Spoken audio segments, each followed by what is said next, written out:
प्रेम वैकल्प्य हो, व्यग्रता है, व्यग्रता वो रुके, व्यग्रता थोड़ी रुके। और ये प्रभाव ऐसा था, ये भी संक्रामक रोग है भाई, प्रेम संक्रामक रोग है। जैसे संक्रामक रोगी को छू लो, उसके पास बैठ जाओ तो रोग के संक्रमण का खतरा रहता है। तो इसे प्रेमी जनों के पास बैठने से प्रेम के संचार का खतरा है, खतरा। तो नंद बाबा के पास बैठने से तो व्यग्रता, व्यग्रता एक तो वैसा प्रेमोत्कर्ष, प्रेमोत्कर्ष, ईश्वर पूर्ण प्रेमोत्कर्ष, ज्ञान विज्ञान पूर्ण प्रेमोत्कर्ष, इसका संचार तो उद्धव के मन में हो गया। लेकिन जो व्यग्रता है, जो प्रेमजन्य व्यग्रता है, व्यग्र हो करके विहाल हो जाना, हाँ, विहाल हो जाना, तन मन की सुध बुध सब भूल जाए, ये व्यग्रता है लोकोत्तर कोटि की। ये उद्धव में संचार नहीं हुआ। क्यों? वो होगा तो फिर उपदेश करने लायक नहीं रहेंगे, व्यग्रता हो जाएगी तो उपदेश नहीं कर सकेंगे, फिर भगवान भेजते ही नहीं उनको, ये संदेश लेकर भेजते ही नहीं। संदेश लेकर भेजा ही इसीलिए कि सबकी व्यग्रता देखो, तुम व्यग्र न हो, व्यग्रता देखो तुम व्यग्र न हो, तुम उनको सावधान हो करके ज्ञान विज्ञान पूर्ण ऐश्वर्य पूर्ण प्रेम भक्ति का उपदेश कर। इस अभिप्राय से भगवान ने, क्योंकि सब भगवान की प्रेरणा से हो रहा है जो कुछ काम, भगवान की प्रेरणा। उमा दार जोशित की नाई, सबे नचावत राम गुसाई। दार जोशित जैसे होती कठपुतली, उसको जैसा सूत्रधार नचाता है वैसे वो नाचती है। तैसे सर्वेश्वर सर्वशक्तिमान परात्पर परब्रह्म भगवान कृष्ण, वही जिसको जैसा बनाते हैं वो वैसा बनता है। उद्धव के मन में जैसी प्रेरणा देते हैं, जैसे भाव का आविर्भाव करते हैं, वैसा उद्धव बोलने लगते हैं। इसीलिए भक्त कहते हैं अहं यंत्रम भवान यंत्री, आप यंत्री हो, हम आपके यंत्र हैं, जैसा चलाओ तैसा ये यंत्र चलेगा, हाँ, हम कुछ नहीं है। हमारे मन से, बुद्धि से, हमारी वाणी से क्या क्या निकलना चाहिए, जैसी आप चाहो, जैसी प्रेरणा करो वही निकलेगा, हमारे बस की कुछ बात नहीं। ये भक्तों की भावना होती। ईश्वर सर्वभूतानां हृदयेषु तिष्ठति ब्राह्मण सर्वभूतानि यंत्रारूढ़ानि माया। ईश्वर ही सब प्राणियों के हृदय देश में विराजमान रहते हैं, यंत्रारूढ़ की तरह प्राणियों को नचाते हैं। इस प्रकार से ईश्वर प्रेरितो गच्छेत। तो इन सब दृष्टियों से भगवान ने उद्धव को वो क्या नाम, व्यग्रता, व्यग्रता पूर्ण अनुराग का प्रकाश न करके ज्ञान विज्ञान पूर्ण जो प्रकाश है, प्रेम प्रकाश, वही प्रदान किया।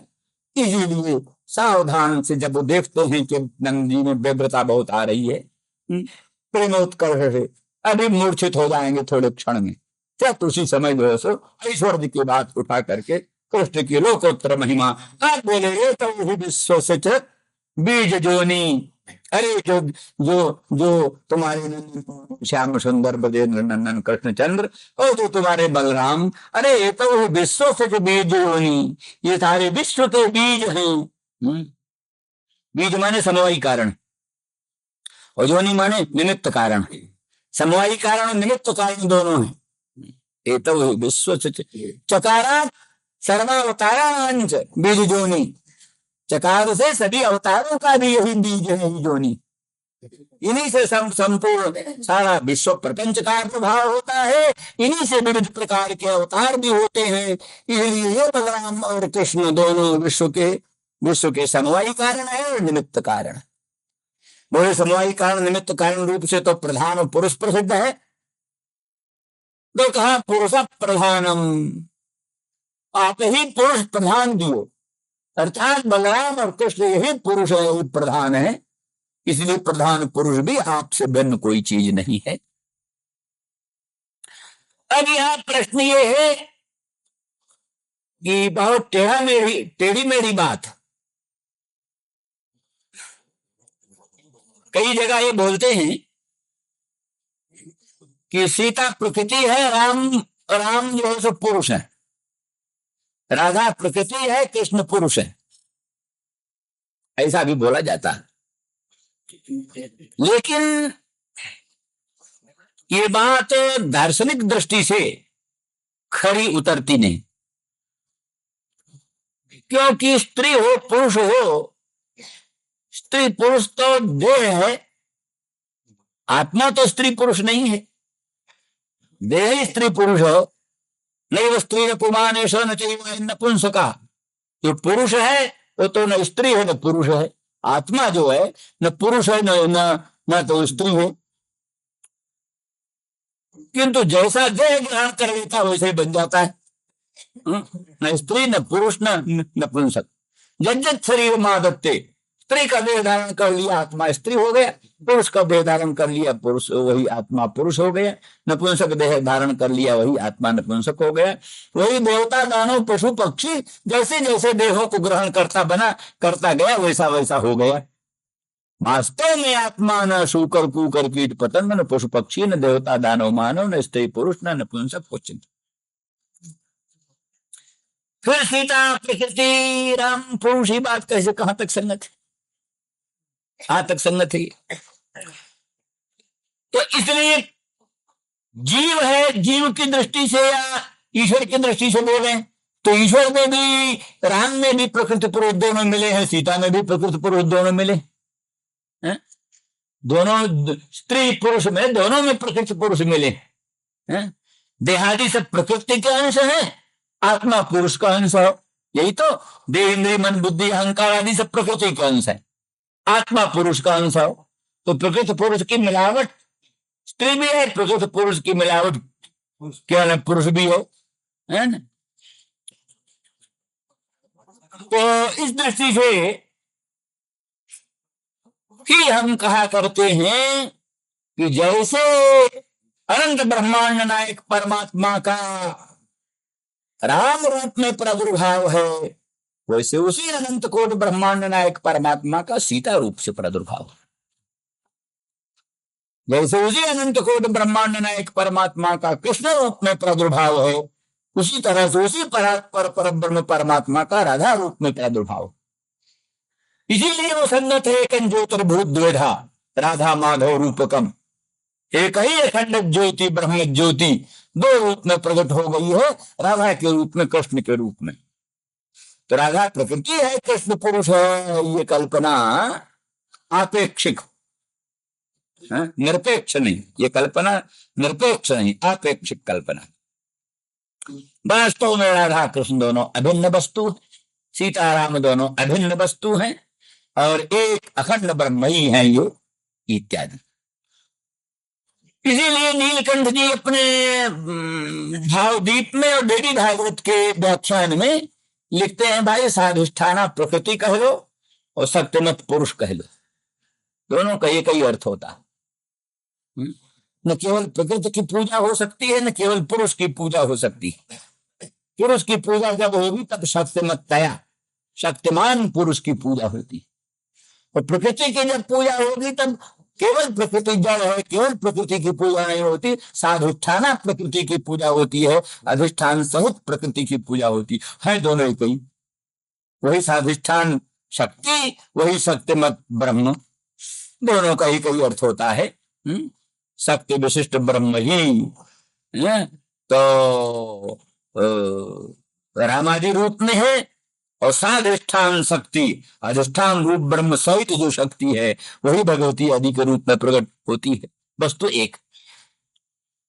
इस अभिप्राय से साधिष्ठान शक्ति में शक्ति का प्राधान्य, पुरुष बन गया विशेषण, सत्यमत ब्रह्म में शक्ति विशेषण हो गया और पुरुष हो गया विशेष्य।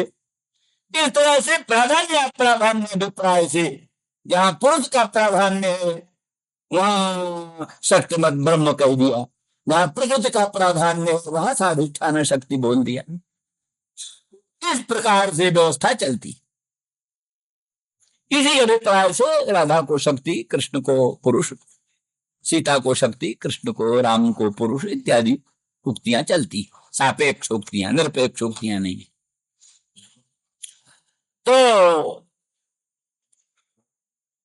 वो शक्ति जो है, वो कहते हैं व्यवहार में दो ही से काम चलता है, एक से काम चलता ही नहीं।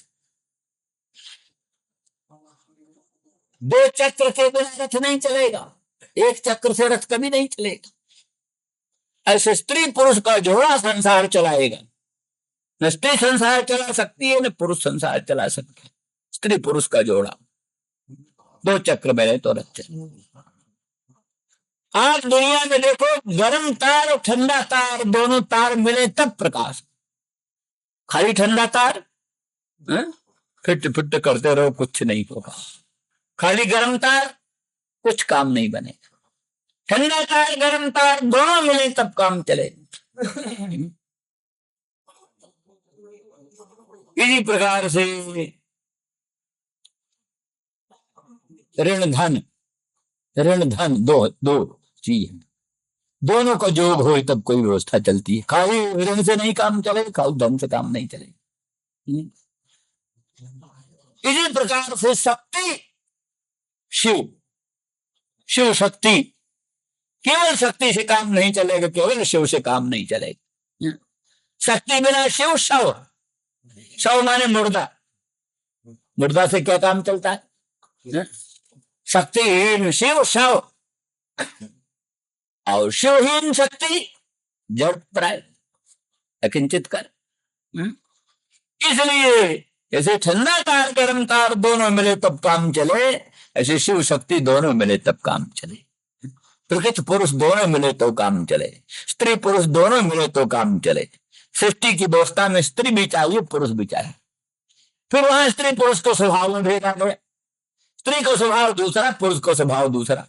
स्त्री में कोमलता की प्रधानता होगी, पुरुष में कठोरता की प्रधानता होगी। स्त्री में धारण करने की शक्ति होगी, पुरुष में दातृत्व शक्ति होगी।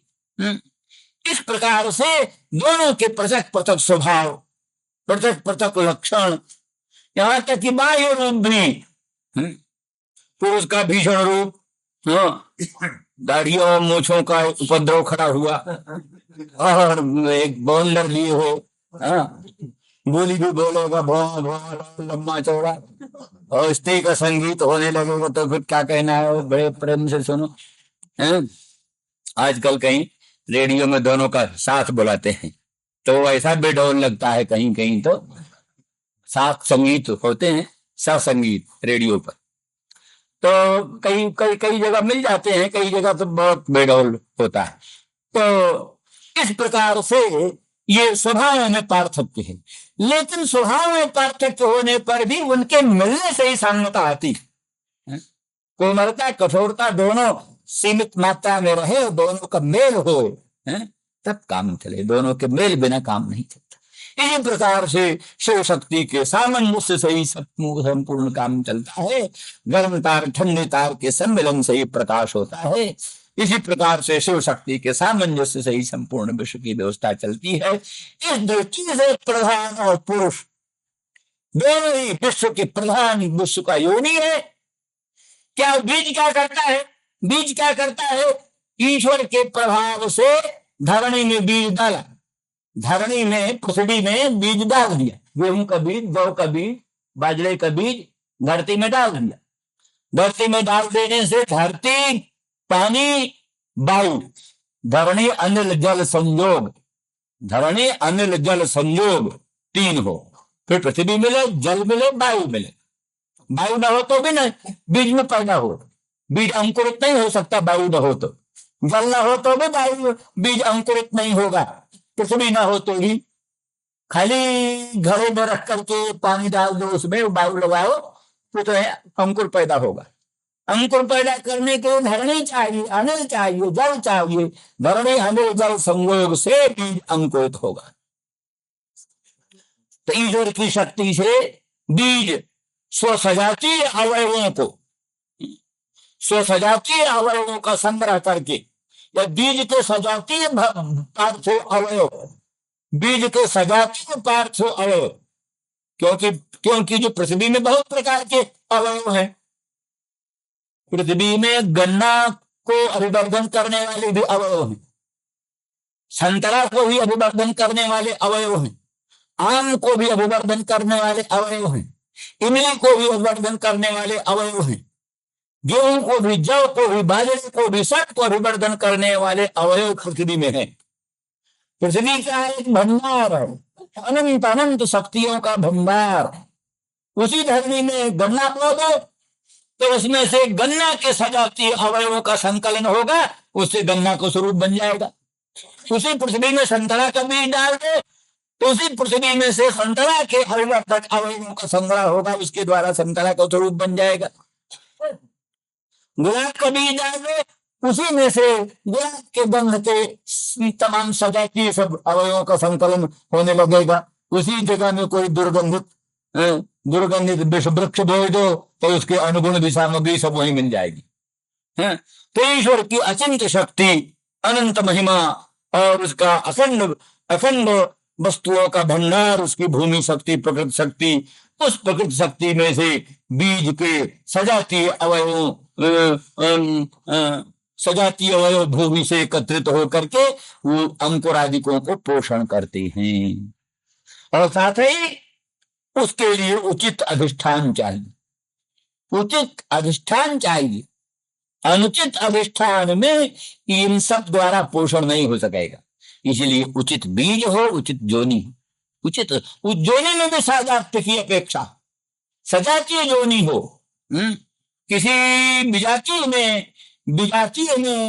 किसी विजातीय व्यक्ति का बीज जाओ, विजातीय योनि में विजातीय व्यक्ति का बीज जाओ, वहां से वस्तु उत्पन्न न होगी, और उत्पन्न होगी तो नष्ट हो जाएगी, उत्पन्न होगी तो नष्ट हो जाएगी।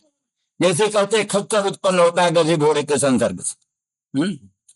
योनि भिन्न जाति का, बीज भिन्न जाति का, भिन्न जाति की योनि, भिन्न जाति का बीज, उससे उत्पन्न होने वाला खच्चर, उसका संतान आगे नहीं चलती, वंश परंपरा लुप्त। बस कलमी आम से दूसरा आम नहीं पैदा होगा, कलमी आम से कलमी आम बनाओ नहीं, बीजू आम की जरूरत है, बीजू आम से जुड़ेगा। इस प्रकार से उसमें भी सजातीय की अपेक्षा, इसलिए सजा बीज की सजातीय अवयव एकत्रित होकर के बीज का पोषण करते हैं। इसी प्रकार से सजातीय योनि के संसर्ग से और वो रूप धारण करता है। तो इस तरह से ये विश्वस्य एतौ ही विश्वस्य बीज जोनी, ये दोनों बलराम और कृष्ण विश्व के बीज और जोनी है, अर्थात एक समवायी कारण है और एक निमित्त कारण है। फिर इसके भेद कल बताएंगे। श्री राम जय राम जय जय राम।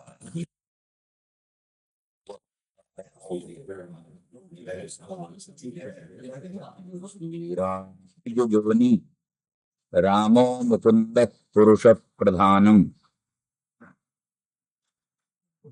अन्वीय भूतेषु विलक्षणस्य ज्ञानस्य चेशात इमौ पुराणौ।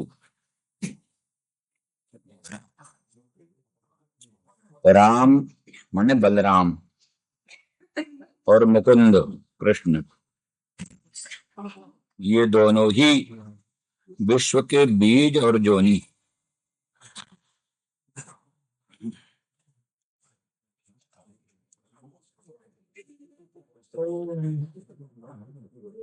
अर्थात समवायी कारण और निमित्त कारण, और वही पुरुष और प्रधान है, वही पुरुष है वही प्रधान है। यहां यो समझ सकते हो, एक तो कल वाली दृष्टि जो बताई, अर्थात तो दोनों जैसे स्त्री पुरुष दोनों में ही पुरुषांश और प्रधानांश होता है, पुरुषांश प्रधानांश दोनों होता है। देह इंद्रिय मन बुद्धि अहंकार आदि तो सब प्रधानांश, और आत्मा जो है वो स्वयं पुरुषांश, सब में, स्त्री में पुरुष में सब में। तो आत्मा सभी का अजर अमर अनंत अखंड है, चाहे स्त्री हो चाहे पुरुष हो। इसलिए त्वं कुमार उतवा कुमारी त्वं जीर्णो दंडेन बंचस जातो भवसि विश्वतो मुखा। ये श्रुति कहती है तुम कुमार हो तो वह कुमारी, भगवान ही कुमार हैं और भगवान ही कुमारी हैं। कुमार के रूप में भी भगवान का प्रादुर्भाव, कुमारी के रूप में भी भगवान का प्रादुर्भाव। तुम जीर्णो दंडे न बंचसी, आप ही बहुत बुढ़ऊ बाबा बनकर दंड से ठेकते हुए चलते हैं। तुम जीर्णो दंडे न बंचसी, जीर्ण होकर के दंड से, बंचस माने चलसी, चलते हो। जातो हो विश्वतो मुखा, विश्वतो मुख हो करके अनेक रूप से आप ही प्रादुर्भूत होते। उपलक्षण कुमार कुमारी जीर्ण उपलक्षण है। जितना भर भी सारा प्रपंच है, विश्वतो मुखा, सर्व रूप से आपका ही प्रादुर्भाव होता है। तो एक दृष्टि तो यही, और दूसरी दृष्टि ये ले लो कि बलराम है अव्याकृत,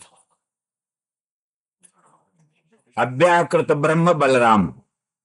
लक्ष्मण कहो, बलराम कहो, शेष कहो, सब क्या है? अव्याकृत ब्रह्म। इसीलिए भागवत में वर्णन है, नष्टे लोके दुपरार्धावसाने महाभूते स्वादिभूतंगतेषु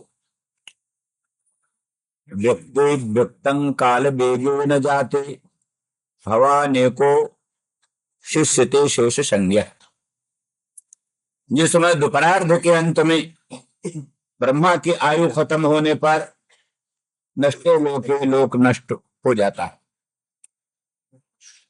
उस समय महाभूतेषु आदिभूतंगतेषु, महाभूत जो है पृथ्वी जल तेज वायु आकाश, ये आदिभूतंगतेषु, आदिभूत माने अहम तत्व में लीन हो जाते। पंच महाभूत अहम तत्व में प्रविलीन हो जाते हैं। श्रीमद् भागवत आदिकों में प्रलय और सृष्टि का वही सब प्रक्रम बताया है। अंत में व्यक्ति व्यक्तम, व्यक्त जो है माने महत, अहम तत्व और महत तत्व, ये व्यक्त है। ये व्यक्ति अव्यक्तम काल वेगे न जाते, काल वेग से व्यक्ति भी अव्यक्त भाव को प्राप्त हो जाता है, अर्थात अहम तत्व महत तत्व अव्यक्त तत्व में लीन हो जाते हैं। व्यक्ति व्यक्तम काल वेगे न जाते, उस समय भगवान का शिष्य तो एक आप बाकी बचते, उस समय आपका नाम शेष रहता है। शेष माने जो बाकी बचे, क्या कहते जरब तकसीम तो उसमें तकसीम में जो भाग बचता है, भाग बचता है, वही शेष है। अमुक से अमुक गया, शेष बचाइए, हाथ आया ये, तो वही शेष है। तो सारे भूत प्रपंच सारा व्यक्त अव्यक्त में लीन हो जाता है। उस समय शेष संज्ञा वाले आप ही बचते, या शेषा संज्ञा दसमिन, संपूर्ण संज्ञा कितने भर नाम आदि हैं वो सब उसी में रहते हैं। क्या संज्ञा माने ज्ञान, अशेष पदार्थों की संज्ञा ज्ञान आप में रहता है, इसलिए आप अशेष संज्ञ हैं। माने भूत प्रपंच प्रबलीन हो गया तो ऐसा नहीं कि भूल भुलैया हो जाए, दूसरे के कर्म दूसरे के साथ जुड़ जाए। धोबी के यहाँ बहुत से कपड़े जाते हैं, कभी कभी ऐसा झमेला हो सकता है, दूसरा कपड़ा दूसरे के पास चला जाए। एक में चीज मिल गई तो फिर उसमें से निकालना सामान्य बात।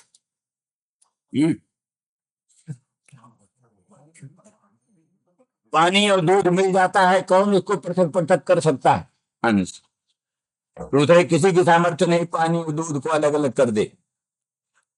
और उससे भी कठिन, समुद्र में गंगा मिल गई, जमुना मिल गई, सरस्वती मिल गई, और गंगा के पानी को अलग निकाल दो, सरस्वती के पानी को अलग निकाल दो, जमुना का अलग निकाल दो, कितना टन कितना मन कितना तोला कितना रत्ती गंगा का, कितना टन कितना मन कितना तोला जमुना का, सबका ठीक विवेक रखना किसके बस की बात।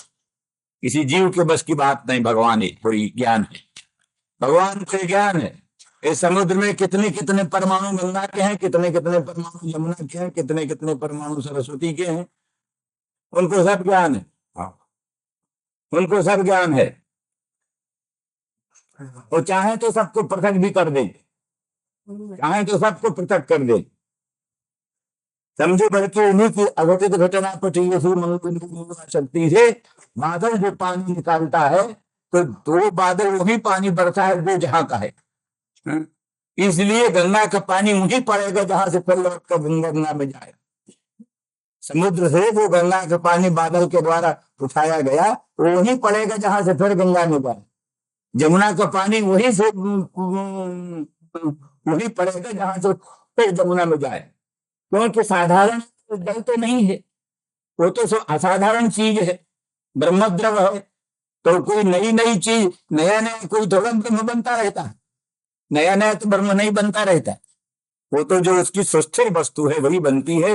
इसलिए वो विशिष्ट बातें हैं। तो ये सारा, ये संपूर्ण सामर्थ्य किसी जीव में नहीं है, किसी अल्पज्ञ में नहीं हो सकता। फिर उससे भी कथन है कि अनंत ब्रह्मांड अधिष्ठान परमात्मा में सब जीव लीन हो गए, सब इनके अंतःकरण भी लीन हो गए, लिंग शरीर लीन हो गया, इनके जितने कर्म है सब लीन हो गए। अर्थात अगर सबका जीव पृथक पृथक रहे, लिंग शरीर पृथक पृथक रहे, उनके कर्म पृथक पृथक रहे, तो कहाँ प्रलय हुई? प्रलय का तो मतलब अविभागापत्ति, अविभागापत्ति का नाम प्रलय है। जितना विभाग है, मैंने विभाग का ही नाम उत्पत्ति है। तब तो पदार्थों का विभाग हो जाए, यही उत्पत्ति है। और अविभागापत्ति प्रलय हो। तो अविभागापत्ति का अर्थ है कि संपूर्ण जीव, संपूर्ण उसके लिंग शरीर और संपूर्ण उसके कर्म सब के साथ ब्रह्म के साथ अविभक्त हो गए। तो ब्रह्म के साथ अविभक्त हो गए, तब किसकी सामर्थ्य है कि उस अविभक्त हुए को ज्यों को तो निकाल देना, उसमें कोई भूल भुलैया न हो। दूसरे प्राणी का सुमेध दूसरे के साथ जुड़ जाए, दूसरे प्राणी की ब्रह्महत्या दूसरे के साथ जुड़ जाए, तो बहुत बेढंगा उपद्रव खड़ा हो जाए। इसलिए अशेषाणाम प्राणिनाम कर्मणाम तेषाम तेषाम वस्तूनाम संज्ञा ज्ञानम जिसमें अवशिष्यते वो शेष संज्ञा। इसलिए संपूर्ण प्राणियों का, संपूर्ण लिंग शरीरों का, संपूर्ण कर्मों का पूर्ण संज्ञा, पूर्ण ज्ञान रहता है जिसमें। और फिर जैसे हंस क्षीर नीर को पृथक कर देने की ताकत रखता है, तो फिर भगवान ये भी ताकत रखते हैं कि किसका कर्म कहाँ, किसका कौन जीव का लिंग शरीर, किसका कौन कर्म, वो सबको एकदम पृथक कर सकते। इसलिए सृष्टि काल में सबको विभक्त कर देते हैं, प्रलय काल में सबको अविभक्त कर देते। तो आज तो दूसरी बात चलेंगे सार ये है कि इन सब दृष्टियों से वो जो है क्या चीज है, वो क्या चीज है, उसका नाम अव्याकृत है। कारण ब्रह्म में प्रपंच का विलय होता है, कारण ब्रह्म में, उसी कारण ब्रह्म को अव्याकृत कहते हैं। अव्याकृत माने व्याकरण से पहले की हाल। नाम रूप का जो व्याकरण हुआ माने का विस्पष्टीकरण, नाम रूप का विस्पष्टीकरण तो सृष्टि, सब नाम रूप पृथक पृथक हो जाए यही सृष्टि है। और नाम रूप के व्याकरण के जो पहले की अवस्था, नाम रूप के स्पष्टीकरण की जो पहले की अवस्था, उसी का नाम अव्याकृत, अव्याकृत है। बीज अवस्था, जो बीज अंकुर भाव पे प्राप्त होता है, अंकुर भाव को जो जीव प्राप्त होता है, जो बीज अंकुर भाव को प्राप्त होता है, वही अंकुरोत्पत्ति उन्मुख जो उच्छून बीज है। धरणी अनिल जल के संसर्ग से वो थोड़ा फूल जाता है।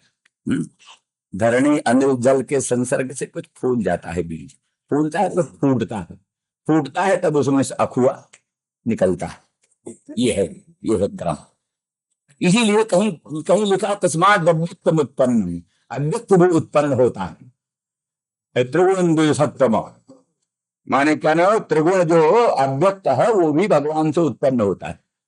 उत्पन्न कैसे होता है? आज हो तो उत्पन्न होने का अर्थ क्या है? उत्पन्न होने का अर्थ माने माने कार्योन्मुखम भवति, कार्योत्पादनोन्मुखम भवति, कार्योत्पादन के उन्मुख हो जाता है, यही उत्पत्ति। कार्योत्पादन के उन्मुख हो जाता है, यही उत्पत्ति है। उसमें कुछ विशेष अवस्था उत्पन्न हुई, वही अवस्था उत्पन्न होती है, उच्छून अवस्था। बीज की जो उच्छून अवस्था, वही उच्छून अवस्था उत्पन्न होती है। उसी उसी को अभिप्राय लेकर के बोले तस्माद् अव्यक्तम उत्पन्न, उससे अव्यक्त उत्पन्न होता है। तो इसलिए उसी को श्रीमद् भागवत में कहा, अव्याकृतम आसनम वधिष्ठितम। शेष साई भगवान जिस शेष सैया पर विराजमान सो रहे हैं, वही शेष, वही अनंत है, अनंत नाम उसका है। वही अव्याकृतम, वही अव्याकृत है, वही भगवान का आसन। क्योंकि भगवान कहाँ रहते हैं? भगवान अक्षरात् परतः परः, पर अक्षर से परे रहते, तब अर्थात पर अक्षर उनके शैया है, पर अक्षर पर वो सोते हैं। तो जो जो जो जिस पर सोता है उससे भिन्न नहीं होता है। पलंग पर सोने वाला देवदत्त पलंग से भिन्न नहीं है। इस तरह से अव्याकृत पर रूपी शेष पर सोने वाला भगवान अव्याकृत से भिन्न है। यही अक्षरात् परतः परः का अर्थ हुआ। पर अक्षर जो है, एक तो अपर अक्षर केवल प्रकृति अपर अक्षर, और पर अक्षर अव्याकृत ब्रह्म रूप अक्षर, वो पर अक्षर है। उस पर अक्षर से पर जो है वो भगवान है, शेष साई, शेष पर शयन करने वाले। तो वही अव्याकृत है। वो अव्याकृत में चैतन्य तो है, लेकिन प्रधानता है प्रकृति, प्रधानता प्रकृति की। इस अभिप्राय से बलराम को कह दिया प्रधान, और कृष्ण को कह दिया पुरुष। कृष्ण पुरुष है, बलराम प्रधान है। पहला जो है सो क्या नाम है, पहला हुआ राम, और फिर मुकुंद। तो रामा तो प्रधानम, और मुकुंद वो क्या पुरुष, मुकुंद हुआ पुरुष। इस प्रकार से व्यवस्था जुड़ गई। तो एक होता हुआ बलराम और कृष्ण, दोनों प्रधान और पुरुष, और दोनों विश्व की योनि है और पुरुष, और क्या बीज है, बीज है और योनि है। तो बीज जो है सो, बीज माने उपादान कारण, और ये समवायी कारण, उपादान कारण एक ही है। और योनि जो है सो माने निमित्त कारण, निमित्त कारण। तो यहाँ यह लेना निमित्त कारण मुकुंद को लेना, और बीज जो है सो प्रकृति उपादान कारण ले लेना। क्योंकि ये भी सिद्धांत है ना कि प्रपंच का प्रकृति उपादान है, और प्रकृति का अधिष्ठान होने के कारण ब्रह्म जो है सो वो उसमें भी कारणता का व्यवहार होता है। पर मुख्य रूप से उपादानता का व्यवहार केवल मात्र प्रकृति में है। प्रकृति का आधार होने के कारण परम ब्रह्म में भी उपादानता और निमित्तता का व्यवहार होता है। निमित्तता का इसलिए कहना है कि निमित्तता में सज्ञानता रहती है, उपादान में इतनी सज्ञानता की जरूरत नहीं। मिट्टी को सज्ञान होने की जरूरत नहीं, लेकिन कुलाल के सज्ञान होने की जरूरत है। कुलाल सज्ञान है, तब घट का निर्माण कर सकता है, मिट्टी तो सज्ञान नहीं। तो इसलिए उपादान जो हो वो जड़ भी हो सकता है, और निमित्त जो है वो जड़ हो ही नहीं सकता, चेतन ही होता। तो इसलिए तमक प्रधान प्रकृति तो उपादान माना जाती है। तमक प्रधान प्रकृति उपादान, और विशुद्ध सत्य प्रधान प्रकृति वो निमित्त कोटि में चली जाती है। तो इसलिए विशुद्ध सत्व प्रधान प्रकृति से विशिष्ट चैतन्य निमित्त कोटि में गया, और तमक प्रधान प्रकृति विशिष्ट चैतन्य उपादान कोटि में गया। तो दोनों ही चेतन ही उपादान भी है, चेतन ही निमित्त है, और प्रकृति भी उपादान भी है, प्रकृति ही निमित्त भी है। माने माने प्रकृति ही अव्याकृत का विशेषण बन गई। तम प्रधान प्रकृति अव्याकृत का विशेषण बन गई। और वही विशुद्ध सत्व प्रधान प्रकृति जो है वो निमित्त रूपी ईश्वर की प्रकृति, ईश्वर का क्या विशेषण बन गई। इस प्रकार से दोनों जगह प्रकृति है, दोनों जगह पुरुष है। अव्याकृत में भी ईश्वर में भी दोनों जगह प्रकृति है, दोनों जगह पुरुष है। ईश्वर में विशुद्ध सत्व प्रधान प्रकृति है और अव्याकृत में तम प्रधान प्रकृति है। और विशुद्ध सत्व प्रधान प्रकृति तो जीव में। ये सब भेद है। इस आधार पर बलराम अव्याकृत रूप है, शेष रूप है, अनंत रूप है, व्यापी वैकुंठ रूप है, शेष रूप है, भगवान का सिंहासन रूप है, आदि आदि जो कुछ भी वही भगवान की पादुका भी बन जाते हैं, भगवान का छत्र भी बन जाते हैं और भगवान के शेष बन जाते हैं। शेष माने अंग, भगवान अंगी, अंगी भगवान के शेष बन जाते हैं। भक्ति के ही मर्म है कि भगवान का शेष बन जाना। शेष माने उपकरण, सेवा का साधन बन जाना, भगवान का फूल बन जाना, भगवान का चंदन बन जाना, भगवान का मुकुट बन जाना, भगवान का किरीट बन जाना, भगवान की पादुका बन जाना, भगवान का सिंहासन बन जाना, भगवान का छत्र बन जाना, भगवान का चमर बन जाना, भगवान के पूजा का उपकरण बन जाना, भगवान की पलंग बन जाना। सबसे बढ़िया सेवा क्या है? जो अपने आप को सेवा का साधन बना देना चाहता है, तो पलंग बना देना चाहता है दूसरे का, अपने आप को दूसरे का पलंग बना देना चाहता है, उसको अपने आप के लिए कहाँ जगह चाहिए? अपने आप के लिए जगह ही नहीं चाहिए। तो इस तरह से अव्याकृत बलराम वही प्रधान और पुरुष हुए कृष्ण बलराम, पुरुष हुए कृष्ण। दोनों चेतन है, दोनों प्रकृति है, दोनों जगह चेतन है, दोनों जगह प्रकृति है। एक जगह प्रकृति का प्राधान्य है, एक जगह पुरुष का प्राधान्य है। ये भी एक जगह पुरुष का प्राधान्य, एक जगह प्रकृति का प्राधान्य। यही सब बात स्त्री पुरुषों में भी चलती।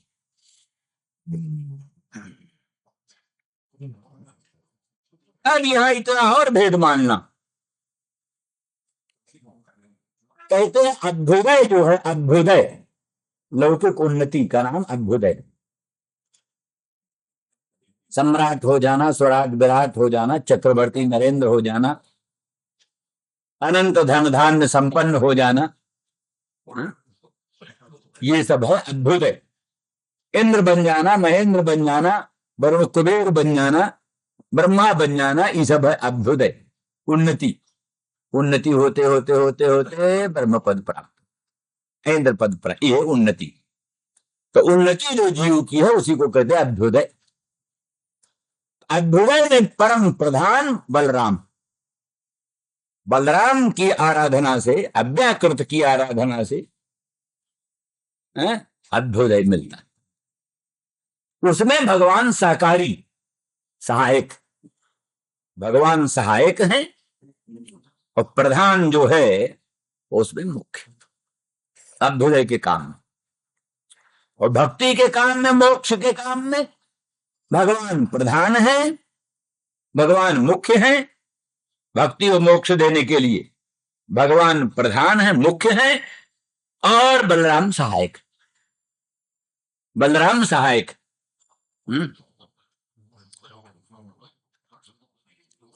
इसलिए और दोनों की आवश्यकता संसार में होती है। बिना अभ्युदय के काम नहीं चलता, बिना निःश्रेष के काम नहीं चलता। इसलिए अभ्युदय और निःश्रेष दोनों, अभ्युदय निःश्रेष दोनों, दोनों की प्राप्ति के,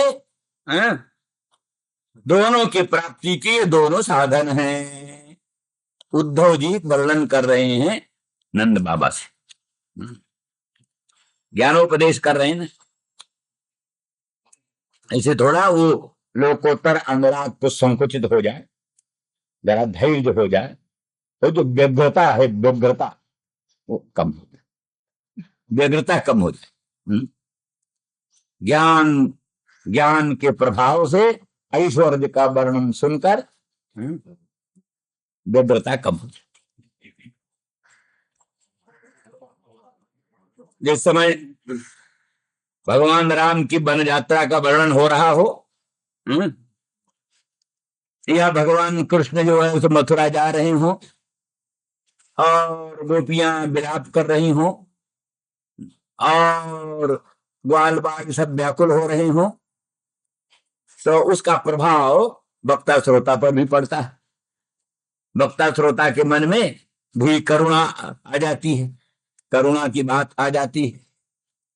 उसी बीच में यदि समझ लो अरे भाई राम तो अनंत ब्रह्मांड नायक परमात्मा है, सर्वज्ञ सर्वशक्तिमान है, सब जगह है, उनका कहीं वियोग होता है, उनको कोई संताप होता है, ये भाव मन में आता है तो रोना धोना कम हो जाता है, वो रोना धोना कम हो जाता है।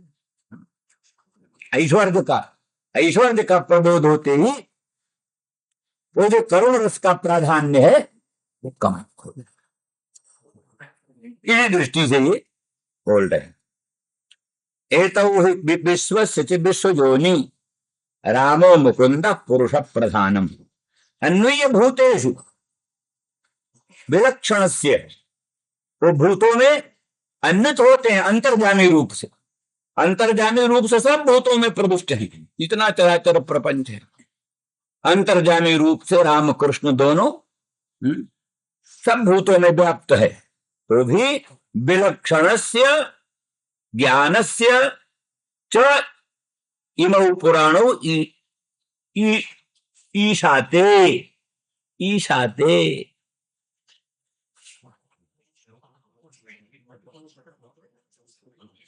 यद्यपि यहां प्रकृति भाव हो जाना चाहिए, ईशाते इमौ संधि नहीं होनी चाहिए, हाँ, पर आर से संधि, ईशात इमौ पुराणौ, नहीं तो ईशाते ऐसे ही रहना चाहिए प्रकृति भाव, तो भी संधि इस तरह से हो। तो विलक्षण से क्या अर्थ करते हैं, विह कालः लक्षणम यस्य सा विलक्षण माने अभ्युदय, अभ्युदय काल के द्वारा ही, काल पर निर्भर है अभ्युदय, कालाधीन, अभ्युदय कालाधीन, निश्रेष कालातीत, कालानवच्छिन्न निश्रेष, इस भी कालः लक्षणम यस्य असौ विलक्षणः अभ्युदयः, माने अभ्युदय के दोनों ईशा के, दोनों अभ्युदय का ये षष्ठी जो है सो क्या नाम कर्म में हो गई है, अधिक और ईश दय, इनके सबके योग में षष्ठी हो जाए, अधिगर्थ दय शाम क्या है,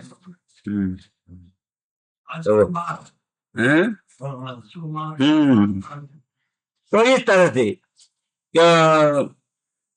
जैसां सयो भगवान दये दनंतः, दये जैसां, इस तरह से यहां पर भी तो कहते विलक्षण से माने अभ्युदय से ईशाते, दोनों राम और कृष्ण, बलराम और मुकुंद दोनों अभ्युदय को स्वामी नियामक हैं, उन्हीं के आधार पर अभ्युदय बनता है। दुनिया में जो अभ्युदय होता है, कोई ब्रह्मा बन गया, कोई सम्राट बन गया, कोई साहूकार बन गया, कोई अनंत धन धान्य संपन्न बन गया, कि भगवान की कृपा, भगवान की कृपा से, भगवान के नियंत्रण में अभ्युदय होता है।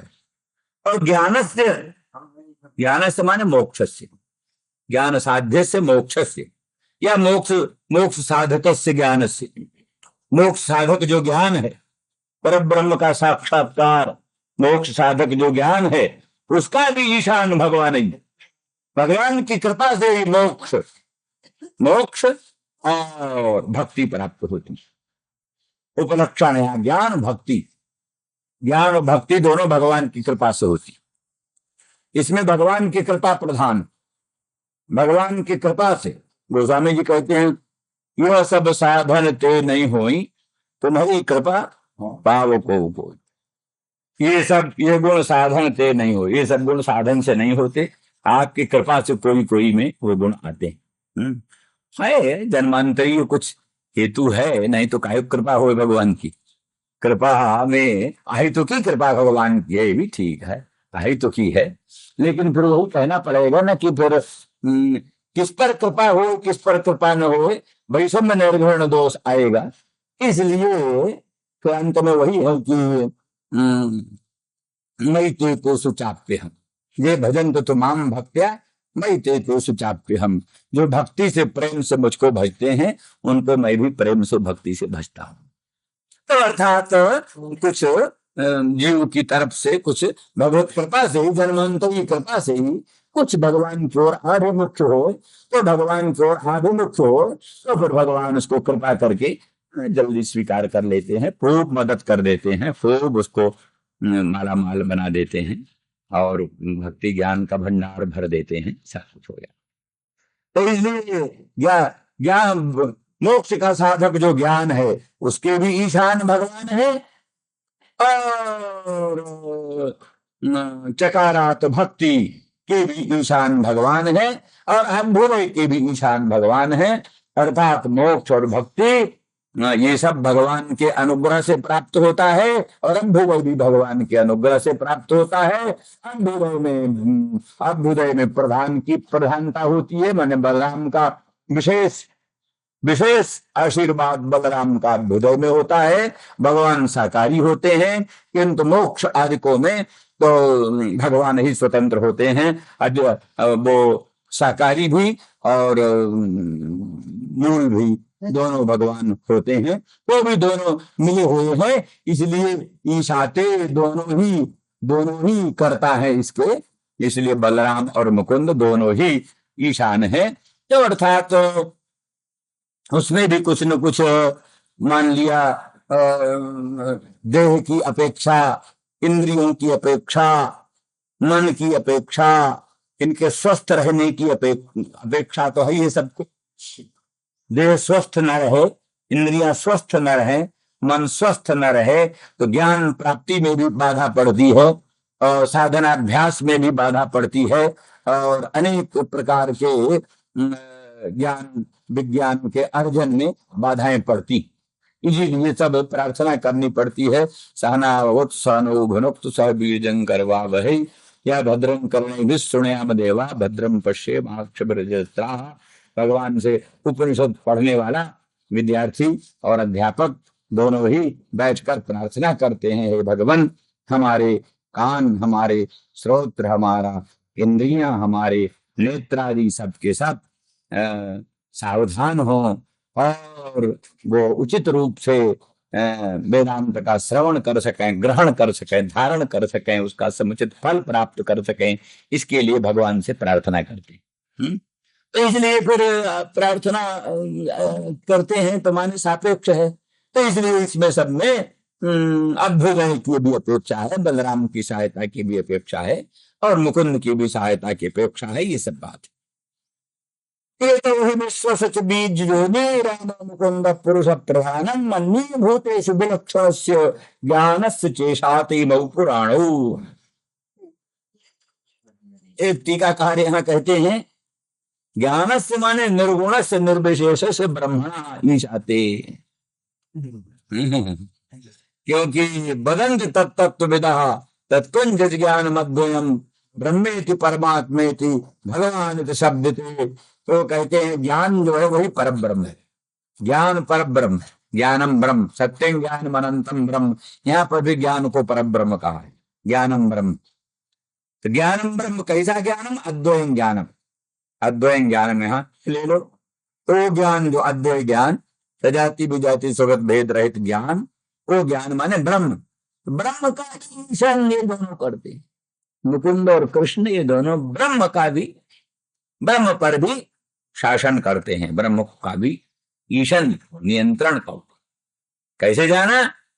ब्रह्मणो हि प्रतिष्ठा हम अमृतस्याद्वयस्य च शाश्वतस्य च धर्मस्य सुखस्य एकांतिकस्य च। गीता में कहते हैं भगवान कृष्ण, मैं ब्रह्म की भी प्रतिष्ठा हूं, आधार हूं, ब्रह्म भी मेरे में अध्यस्त है। ब्रह्मणो हि प्रतिष्ठा हम, कौन ब्रह्म? शाश्वत ब्रह्म, अव्यय ब्रह्म, अव्यय ब्रह्म, शाश्वत ब्रह्म, उसकी भी प्रतिष्ठा कृष्ण है। ऐसे धूप की घाम की प्रतिष्ठा सूर्य हो, जो आतप फैला हुआ है संसार में, प्रकाश, आतप, घाम, उसका आधार क्या है? सूर्य। सूर्य से ही सब आतप, प्रकाश, रश्मि पुंज बाहर निकलता है। ऐसे ब्रह्म रूपी प्रकाश का आश्रय सूर्य रूपी मैं कृष्ण, वो सूर्य रूपी कृष्ण से अनंत अनंत प्रकाश रूपी ब्रह्म प्रादुर्भूत होता है।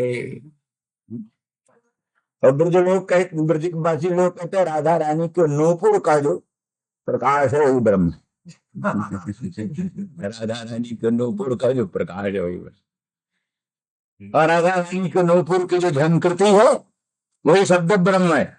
नूपुर की झंकृति वो शब्द ब्रह्म है, और उसका जो प्रकाश है वही ब्रह्म। इस प्रकार से जो भावुक लोग हैं वो इस प्रकार से अपने इष्ट देवता का सर्वोत्कर्ष वर्णन करना ही चाहिए, इसलिए हमको इससे प्रसन्नता होती है, कोई ये नहीं होता। ठीक है। दार्शनिक लोग, औपनिषद लोग अपने ढंग से विचार करते रहे, ये भी एक विचारधारा है, सुनना चाहिए। तो इस तरह से ये सब है। इसलिए ज्ञान से माने ब्रह्मणा, ब्रह्मण उनका भी ईशाते इत्यादि इत्यादि। वृक्षमुगृहीतम माम परब्रह्मेत शब्दितम संप्रश्नैर्विवृतम हृदि। और मत्स्यावतार के समय का वर्णन है, जिसमें कहा कि मेरे अनुग्रह से सम प्रश्नों से विवृत जो क्या नाम ब्रह्म है उसको भी तुम जानोगे। तो ये सब बात है, किंतु सिद्धांत की दृष्टि से ऐसा अर्थ नहीं है। एक देशी अर्थ ऐसा है, वस्तुतस्तु ज्ञान से का अर्थ वही है, मोक्ष साधक ज्ञान और भक्ति और विलक्षण का अर्थ अभ्युदय, इन सब का ईशान स्वामी नियंत्रण करने वाले बलराम और कृष्ण हैं, यही अर्थ। क्योंकि शास्त्रों में, उपनिषदों में और विशेष करके श्रीमद् भागवत में कृष्ण को ब्रह्म ही कहा। ब्रह्म कृष्ण एक ही। जन्मित्रम परमानंदम पूर्णम ब्रह्म सनातन। अहो भाग्यम नंद गोप ब्रजौ कसाम जन्मित्रम परमानंदम पूर्णम ब्रह्म सनातनम। तो नंद ब्रज के निवासियों का धन्य भाग्य है, क्योंकि उनका मित्र जो है वो पूर्णम परम ब्रह्म कृष्ण है। तो कृष्ण जो है वो पूर्ण परम ब्रह्म ही है, इसलिए ब्रह्म में और कृष्ण में भेद मानना और ब्रह्म को कृष्ण का प्रकाश मानना और उनको सूर्य स्थानीय मानना, ये सब सिद्धांत नहीं।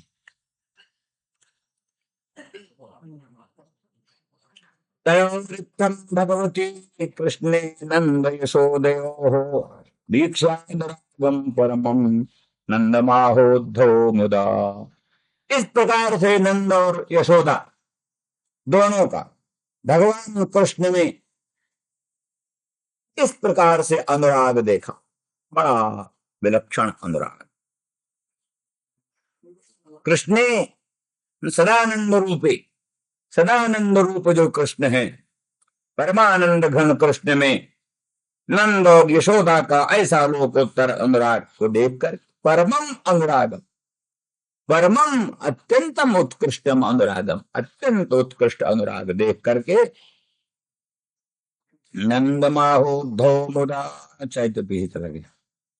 हाँ आगे यही, जस्मिन् काले क्षण समावेश मनो विशुद्धम निर्वृत्त कर्माशय मासु जाति परांगतिम ब्रह्म मूर्ख वर्णम।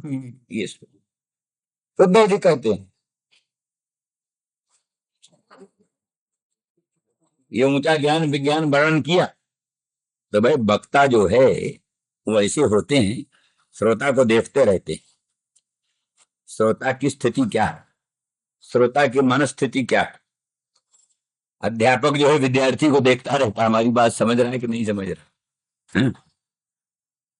तो समझ रहा है कि नहीं समझ रहा, तो नहीं समझ रहा तो फिर उसको प्रकारांतर से, रूपांतर से निरूपण करता है।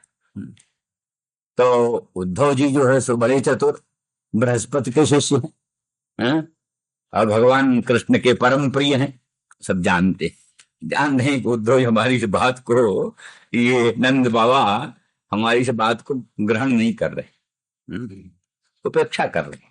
हाँ हाँ ठीक है, ठीक है, ठीक है, हाँ? उपेक्षा कर रहे, ये समझते हुए तभी वही जो नंद बाबा को अभीष्ट है, फिर वही बात बोले। क्या बोले? जस्मिन जन प्राण वियोग काले। नंद बाबा, अरे तुम्हारे लाड़ेले लाल कृष्ण कौन है? जस्मिन जन प्राण वियोग काले, प्राणी प्राण वियोग काल में मरने लगता है, जिसके स्वरूप में एक क्षण भर अपने मन को लगा करके ब्रह्म भाव को प्राप्त हो जाता है। मरण काल में, माने वो मरण काल में बड़ी पीड़ा होती है, बड़ी व्यग्रता होती है, और अपवित्रता भी रहती है। मरण काल में रोज रोज नहाना धोना भी नहीं बनता, कई ढंग से लोग मरने वालों को नहाने ही नहीं देते, चाहिए नहाना वाला देते, लेकिन सोचते हैं कि कष्ट होगा, ये होगा, वो। तो उस समय अशुद्धि भी रहती है, कभी कभी तो मरण काल में मूत्रादि निकल जाता, मूत्रादि निकल जाता है कई लोग मरण के समय, और कफ वफ तो इधर उधर रहता ही है मुश्किल से, कफ से तो कंठ अवरुद्ध होता ही है। हजारों में लाखों में कोई एक व्यक्ति महापुरुष सौभाग्यशाली, वही कोई ज्ञानियों वानियों की बात नहीं, कई ज्ञानी भी बड़े परेशान होकर मरते हैं। ज्ञानी भी नहीं नियम है कि ज्ञानी बिल्कुल ठीक है ठीक मरता, ज्ञानी भी कई तरह का मरता, इसीलिए ज्ञानी लोग पहले बोल देते हैं भाई रुग्णो वा विलुठन भुवि रुग्णो वा विलुठन भुवि। ज्ञानी चाहे निरोग होकर समाधि में बैठकर प्राण त्याग करे तो, अथवा रुग्णो वा विलुठन भुवि, रुग्ण होकर के भूमि में लौट रहा है, लौटता हुआ भूमि में तड़फड़ाता हुआ प्राण त्याग करे तो भी कैवल्य में मोक्ष में कोई फर्क नहीं। ऐसा तो ये तो सब देह त्याग की विडंबना है, जैसे तैसे देह को त्याग दो, चाहे रुग्ण भूमि रुग्ण होकर के पृथ्वी में लौटते हुए प्राण त्याग कर दो, अथवा निरोग होकर समाधि में स्थित होकर प्राण त्याग दो। प्राण त्याग के अनंतर वो मुक्तो सर्व विगताशय, और ये भी तो है, क्या नाम है, परंत काश्याम सुपतस्य गृहे थवा, यानी काशी में तनु त्याग करे अथवा किसी चांडाल के घर में जाकर प्राण त्याग करे। तनु त्यजत बा काश्याम सुपतस्य गृहे थवा, तो ही मुक्तो सर्व विगताशय, उसका अंतःकरण जो वासनाओं का आश्रय है वो बाधित हो जाता है तत्व ज्ञान से, इसलिए मुक्त हो जाता है, मुक्ति में कोई संदेह नहीं। तो आज तो कहने का अभिप्राय कि मरण काल में बड़ा कष्ट होता है, नाना प्रकार की पीड़ा होती है, अशुद्धि भी बहुत रहती है, व्यग्रता भी बहुत रहती है।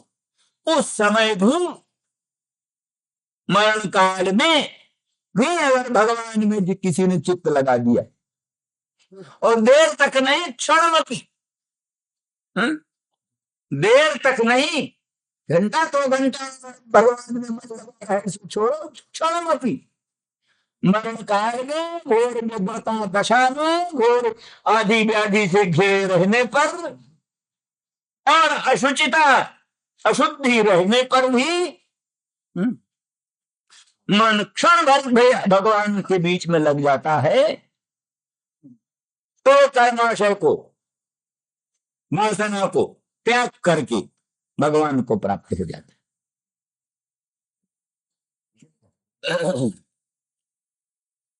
तो कहोगे कौन सी बात है, कौन सी नई बात आप कह रहे हो?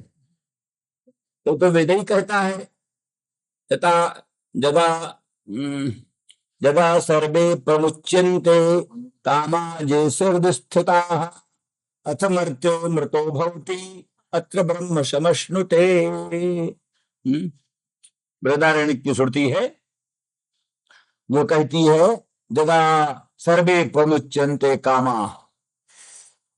जिस समय प्राणी के हृदय से काम सब विनष्ट हो जाते हैं, कामनाएं विनष्ट हो जाती। कौन काम? जो हृदय स्थिता, जो उसके हृदय में स्थित है। मान इसका मतलब वो काम क्या है? कहते ग्रंथि रूप। काम क्या है? बोले ग्रंथि रूप काम है। इसीलिए प्रमुच्यन्ते माने खुलने को कहते प्रमुच्यन्ते। तो गांठें खुलती है और क्या खुलता है? जो वस्तु भावात्मक है वो खुलेगा क्या? इसलिए ग्रंथि रूप है, ग्रंथि रूप ही काम है। ग्रंथि रूप काम, तत्व ज्ञान से ग्रंथि खुल जाती है। ग्रंथि खुल जाने से काम मुक्त हो जाता, काम खत्म हो जाता है। आत्मा अनात्मा, आत्मा अनात्मा की जो ग्रंथि है, जड़ चेतन ही ग्रंथ पड़ी गई, जैसे मखा छूटत कठ नहीं। ये जो आत्मा अनात्मा की गांठ लग गई है, सत्य अनृत का मिथुनी भाव हो गया है। एक सत्य है, एक अनृत है। आत्मा सत्य है, अनात्मा अनृत है। तो सत्य अनृत का जो मिथुनी भाव हो गया है, गांठ लग गई है। एक रस्सी सच्ची और एक रस्सी झूठी, और दोनों की गांठ लग गई। और ऐसी गांठ मजबूत के खोले न खुले, ये भी अंधेर खाते ही की बात है। तो परंतु कहते श्रुति पुराण बहु कहां उपाय, छूट न अधिक अधिक उलझाई। श्रुति और पुराणों ने बड़ा उपाय कहा इस गांठ खोलने का, पर वो गांठ खुली नहीं, अधिक से अधिक उलझती गई। जितना जितना खोलने का प्रयास किया गया उतना उतना उलझती गई। कबीर कहते खट दर्शन में खटपट हो गई, काहू भेद न पाया रे। खट दर्शन में खटपट हो गई, किसी ने भेद पाया नहीं। तो इस तरह से ग्रंथि की महिमा बड़ी भारी है। वो काम है, वो काम जिस समय नष्ट हो जाता है उस समय से अमृतो भवति, उस समय मरते अमृत हो जाता है। तो इसमें प्राण भी रुकता है, में भगवान ने मन के प्रवेश की क्या बात है? इसलिए कहते नहीं भाई, ऐसी बात ग्रंथ मोक ही पर्याप्त नहीं है। ग्रंथ मोक के बाद चित्त का भगवत सन्निवेश होना चाहिए। ग्रंथि छूटे तो चित्त भगवत प्रतिष्ठ हो। चित्त जब तक भगवत प्रतिष्ठ नहीं होता, आत्मा अनात्मा का विवेक हो, अनात्मा का भाव हो, अनात्मवाद के अनंतर आत्मा में मन प्रतिष्ठित। इसलिए ग्रंथि भी खुले, आत्मा अनात्मा का अन्योन्याध्यास भी मिटे, काम भी मिटे, और काम के बाद निष्काम मन भगवत स्वरूप में सन्निविष्ट हो। निष्काम मन भगवान के स्वरूप में प्रविष्ट हो। तो इस तरह से अब यहां कहते हैं और भी बड़ी विशेषता बताते, जना जस्मिन जना, कहने का मतलब अधिकारी उसका जन सामान्य है। ये नहीं कि ब्राह्मण ही अधिकारी, ब्राह्मण ही अधिकारी है, प्रश्न नहीं है। जना जन सामान्य, कोई भी, सुपच भी, पतित भी, ब्राह्मण भी, स्त्री भी, पुरुष भी, कोई भी जन सामान्य जो मरण काल में, जीवन न बने तो न सही, मरण काल में, अति व्यग्रता दशा में, अति अशुच दशा में भी, अगर क्षण भर भी भगवान में मन प्रविष्ट कर ले तो परम पद को प्राप्त हो जाता है।